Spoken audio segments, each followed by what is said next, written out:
Saludos amigos, Trump dice ahora que el agua moja.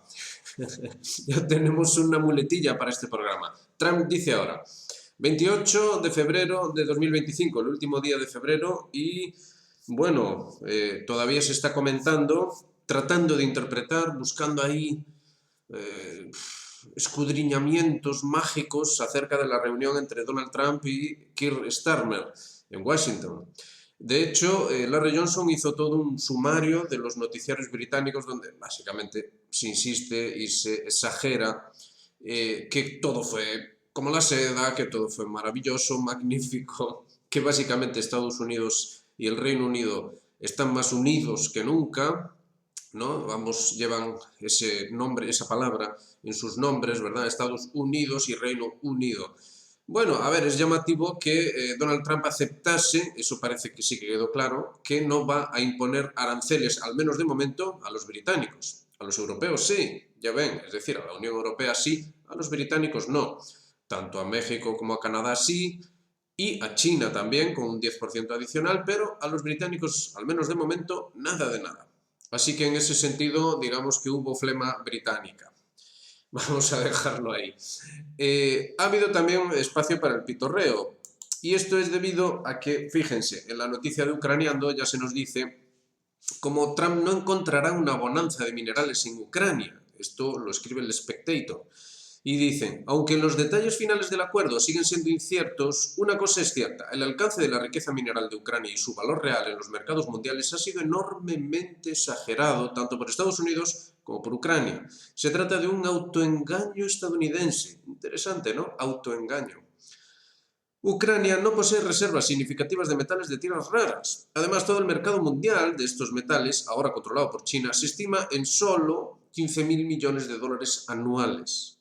El problema es que por el momento la mayoría de las reservas solo se explotan en pequeña medida o no se explotan en absoluto. Ucrania no tiene capacidad para transformar la mayoría de sus minerales en un producto acabado. Esto lo decíamos en programas anteriores, ¿verdad? Que los chinos, por ejemplo, sí tienen una gran capacidad para eso, pero digamos que el mineral así sin más, sin poderlo procesar, pues no sirve de nada.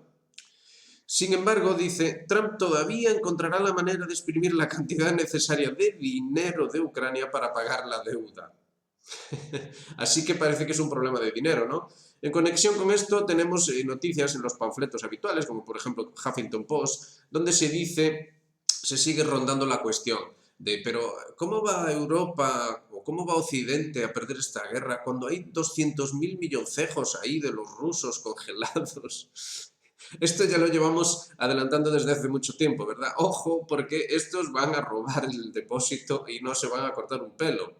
Después ya tendrán que hacer, digamos, cuentas con los rusos, por así decir. Pero bueno, volviendo al asunto de las tierras raras, fíjense lo que nos destaca Martianov. Fíjense, en una noticia de este Morning in America se habla de que estaríamos hablando de 20.000 millones en tierras raras en Ucrania. Lo que pasa es que no se especifica si son 20.000 millones en total o 20.000 millones anuales, como sí se especifica en la noticia de The Spectator que nos trae Ucraniando. Entonces, esa cifra sería interesante, es decir, esto sí que explicaría la retórica de Trump. Es decir, si nos estamos refiriendo a 20.000 millones anuales, entonces Trump estaría eufórico porque, ya ven, China solo produce 15.000 millones. Entonces ya son potencia mundial. Claro que no pueden procesar esa cantidad eventual de material y además fíjense ahí cómo se dice que, bueno, que sería para construir todo tipo de cachivaches, ¿no? El presidente Trump dice que, bueno, en realidad este es Kevin Hassett, el director del Consejo Nacional Económico de los Estados Unidos, y dice que el presidente, la visión del presidente, es que no solo ayudaría a la seguridad nacional, tener los minerales críticos, que son tan importantes para ensamblar los cachivaches y hacer que todas esas cosas tecnológicas funcionen, ¿verdad? Todas estas cuestiones. En fin. Además dice que si Estados Unidos tiene la propiedad de esos lugares, esto ayudará a asegurar dichos lugares. Porque nadie va a querer ser atacado por Estados Unidos. Es decir, fíjense que se está utilizando este asunto de las tierras raras con múltiples intenciones. No es solo una cuestión del propio producto en sí mismo, no es una cuestión estratégica en cuanto a controlar los posibles insumos de dicho producto, sino que es también una cuestión de seguridad. Y esto es lo que han bombardeado una y otra vez los medios británicos en torno a la reunión de Keir Starmer y Donald Trump. ¿Ha Trump dado el ok para las garantías de seguridad, para el envío de un contingente militar? Estas son las palabras que se utilizaron en la nota de prensa que facilitó TASS, contingente militar, no tropas de paz, sino contingente militar para Ucrania. Una vez que se alcance la tregua, se dijo, truce.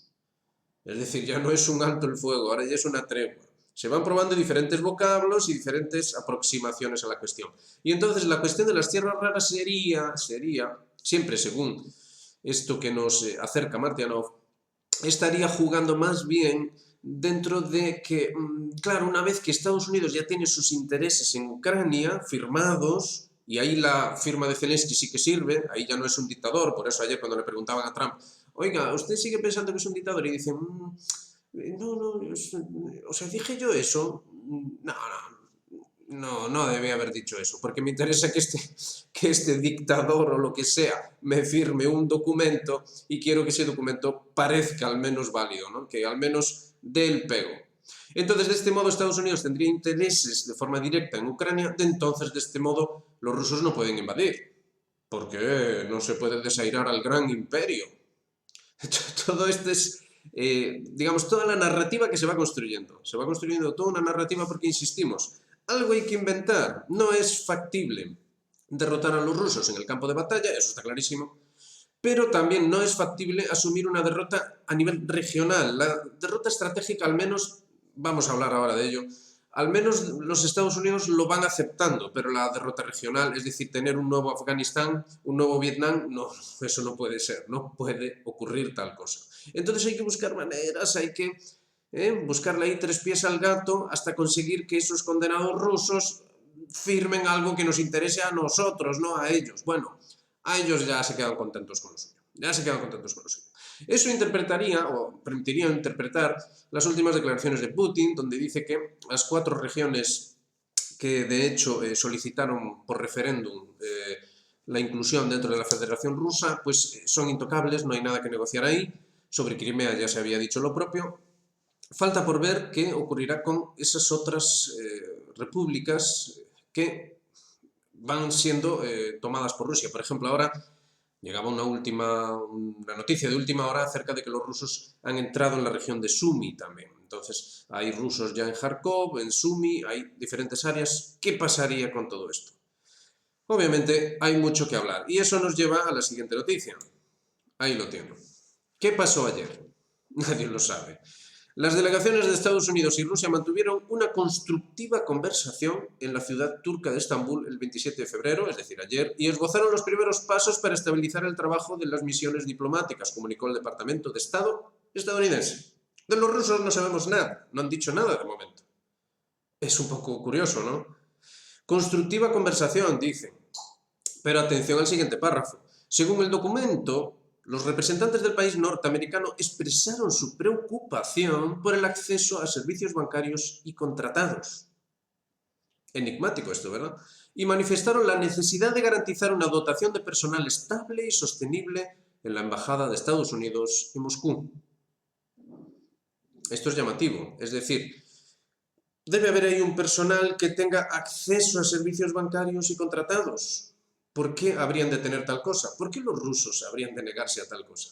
Quizá el atentado que ha sido hoy evitado hacia una figura, el metropolita, de hecho, de Simferopol, si mal no recordamos, este clérigo, este príncipe de la iglesia ortodoxa rusa, se intentó un asesinato sobre él, el FSB consiguió evitarlo, entonces obviamente aquí están pasando cosas, ¿no? Es decir, se habló de que, bueno, había un ruso involucrado en esto, uno sería el propio asistente de este metropolita y, bueno, la idea era hacer estallar un artefacto explosivo. Esto está ocurriendo constantemente, a veces sale bien y consiguen el objetivo, como cuando asesinaron al general Kirillov, pero otras veces sale mal, como es este caso. Entonces, ¿Es de eso de lo que hablamos? Es todo muy enigmático. El último párrafo dice: el Departamento de Estado de Estados Unidos indicó que Washington y Moscú acordaron celebrar pronto una nueva reunión sobre estas cuestiones. La fecha y el lugar, así como la composición de las delegaciones, se determinarán más adelante. Bueno, parece muy claro que esto salió fatal, ¿no? Parece muy claro. Incluso con todos los intentos de muy constructiva conversación, pues vaya, esto parece que de constructivo tuvo poco, incluso habría que decir que de conversación tuvo poco también. Las cosas obviamente están muy tensas y dentro del contexto que llevamos analizando en este canal durante todo este tiempo. Es decir, obviamente hay una imposibilidad, hay un dilema irresoluble en torno a Ucrania, hay un dilema que es absolutamente irresoluble. No hay forma de garantizar la seguridad rusa sin que al mismo tiempo se vean afectados de manera letal, vamos a decir, los intereses de la Unión Europea, de Estados Unidos, del Reino Unido, etc. Es decir, si se consiguen garantizar pues esa seguridad rusa, esos elementos que básicamente harían que Rusia tuviese una influencia no interesante para Occidente sobre Europa, digamos que cambiaría por completo el panorama, por así decir. Dentro de un contexto que ya hemos analizado en los vídeos anteriores, de una Europa que básicamente se basa en ese sistema, un sistema de prestaciones sociales sobre un sector servicios sobredimensionado y un sector industrial con capacidades que ahora mismo se demuestran poco menos que ridículas. Es decir, son incapaces de hacer frente a un gran desafío industrial militar dentro del contexto geopolítico que realmente, teniendo en cuenta la postura que tiene Occidente con respecto a las potencias orientales, no es más que de confrontación. Es decir, esto redunda en lo que decíamos ayer acerca de esas declaraciones del ministro de Exteriores turco de que, bueno, una vez que Estados Unidos se sale de la ecuación, Europa entra en confrontación con Rusia. Bueno, es lógico que diga esto si tenemos en cuenta las políticas que se han llevado a cabo, ¿no? Bueno. Sin embargo, esto sigue, esto continúa. La reunión de Starmer ha tratado, de hecho, de convencernos a todos de que, bueno, lo mismo que está haciendo la propaganda, ¿no? Que sigue diciendo que los rusos están estancados, tienen muchas bajas, sigue con lo mismo. Es decir, la propaganda sigue diciendo exactamente lo mismo desde el día 1 de la operación militar especial. Pero, pues eso, tratan de convencernos de que, de alguna manera mágica y misteriosa, siempre y cuando haya esas garantías de seguridad por parte de Estados Unidos, entonces ese contingente militar, que a veces es tropas de paz y otras veces es contingente militar, pues entonces eso cambiaría por completo la situación del conflicto y entonces ya estaríamos hablando de otra cosa, estaríamos hablando poco menos que de la derrota de los rusos, porque así es como se va a vender siempre y cuando consigan semejante cosa, que eso es otra. Obviamente a nivel interno en Rusia es como mínimo improbable que los rusos se avengan a semejantes apaños, eso como mínimo. Entonces obviamente seguimos redundando una y otra vez sobre un dilema irresoluble que no se llega nunca a tratar adecuadamente. Lo dicho, todo acaba yendo hacia los fondos rusos congelados, pero los fondos por sí solos no sirven de nada. Es decir, vamos a ver, ¿qué será lo que están tramando los países europeos, la Unión Europea, los intereses que hay dentro de esas instituciones europeas, el Reino Unido, etcétera, etcétera? Cuando, por ejemplo, Estados Unidos solicita de vuelta todo el material bélico que quedó allí en Afganistán cuando salieron de allí precipitadamente. Es que se quiere pretender otra vez rearmar con chatarra a ese contingente militar, el cual con garantías de seguridad estadounidenses, que serían básicamente suministro de munición y este tipo de cosas, plantaría cara a los rusos. Bueno, es lo que llevamos analizando en este canal todo este tiempo. Eso es exactamente lo que toda esta locura parece. Cambiemos del apoderado ucraniano a un apoderado a todo el nivel de la Unión Europea. Pero quizá con los británicos, después de todo, jugando un poco la de Estados Unidos, ¿no? Vete tú que a mí me da la risa, vete tú primero y después ya veré yo lo que hago. Y bueno, mi amigo Estados Unidos a mí no me ha puesto aranceles, así que, ¿sabes? Cuando seas tan guay como yo, pues ya hablamos. Pero de primeras vete tú a tratar con los rusos, vete tú al frente, a derrotar a esos rusos que están ahí estancados, con muchas bajas y todo eso, ¿no? En fin, hay que tomárselo con humor, obviamente, y ya saben, simplemente hacemos el previo de la llegada de Zelensky. Ya incluso se han dado noticias de que su avión ya llegó allí, ya está allí, ya se está produciendo, bueno, toda esa cosa sublime. Si la presentación de Keir Starmer fue espectacular, más espectacular que la de Macron, suponemos que la de Zelensky va a ser la más espectacular de todas. Así que suponemos que esta tarde ya tendremos toda la información del gran milagro, el gran milagro de Donald Trump para darle la vuelta a la situación en esta confrontación europea, como decía el ministro turco, esta confrontación europea que tiene toda la pinta de que va camino de, lo dicho, aumentar al apoderado, ¿no? Ya que el apoderado se quedó pequeño, pues vamos a aumentarlo, vamos a buscar la forma de engañar a estos rusos y vamos a sacar este dilema irresoluble, lo vamos a sacar de esa irresolución y lo vamos a llevar a la salvación de Occidente. En fin, no insistimos más, ya saben, hagan me gusta, suscríbanse, activen notificaciones, háganse miembros de Geopolítica Actual y aquí nos quedamos esperando a las noticias de Zelensky en Estados Unidos, la aventura americana de Zelensky, el sueño americano. Veremos en qué termina todo eso. Venga, nos vemos en la próxima.